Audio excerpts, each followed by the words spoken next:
Siddharth housing society Solapur येथे राहणाऱ्या वैभव वाघे याचा लोखंडी रॉड, लाकडी दंडुका, फरशी, पट्टा या प्राणघातक हत्यारांसह अमानुष मारहाण करून त्याचा खून केल्याप्रकरणी तसेच पीडित महिला रितेश विलास गायकवाड, निलेश शिरसे, सागर शिरसे, सुमित विलास गायकवाड यांना मारहाण करून गंभीर जखमी करून जीवे ठार मारण्याचा प्रयत्न केल्याप्रकरणी प्रमोद गायकवाड, प्रसेनजीत उर्फ लकी गायकवाड, हर्षजित गायकवाड, संजय उर्फ सोन्या, देवेंद्र गायकवाड, मनोज राजू अंकुश, सनी निकंबे यांच्याविरुद्ध सदर बाजार पोलीस स्टेशन येथे वैभव वाघे याचा खून आणि जखमी साक्षीदारांना जीवे ठार मारण्याचा प्रयत्न केल्याप्रकरणी गुन्हा नोंदवला आहे। त्यापैकी समरजित सिंग, प्रमोद गायकवाड यांनी नियमित जामिनासाठी आणि अजित गायकवाड याने अटकपूर्व जामिनासाठी सोलापूर येथील सत्र न्यायालयात दाखल केलेला अर्ज अतिरिक्त सत्र न्यायाधीश केंद्रे यांनी फेटाळून लावला। यामध्ये मूळ फिर्यादीतर्फे ॲडव्होकेट संतोष न्हावकर यांनी हजर होऊन फिर्यादीचे प्रतिज्ञापत्र दाखल करून आरोपींनी पोलीस कोठडीत असताना फिर्यादीस फोन करून धमकी दिल्याचे तसेच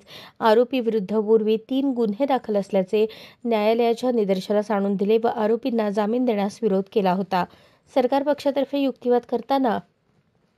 ॲडव्होकेट दत्तूसिंग पवार यांनी आरोपींनी संगनमत करून कट रचून खून केला असल्याचे न्यायालयाच्या निदर्शनास आणून दिले। सदरचा युक्तिवाद ग्राह्य धरून न्यायालयाने दोघांचा जामीन अर्ज फेटाळून लावला। यात मूळ फिर्यादीतर्फे advocate Santosh Nhavkar, advocate Rahul Rupnar, advocate Shailesh Potphode, सरकार पक्षातर्फे ॲडव्होकेट दत्तूसिंग पवार तर समरजित सिंग गायकवाडतर्फे ॲडव्होकेट RR पाटील, आरोपी अजित गायकवाडतर्फे ॲडव्होकेट JA कांबळे हे काम पाहत आहेत। अशाच नवनवीन अपडेटसाठी जनता राज्य न्यूज चॅनलला सबस्क्राईब करा, लाईक करा आणि शेअर करायला विसरू नका।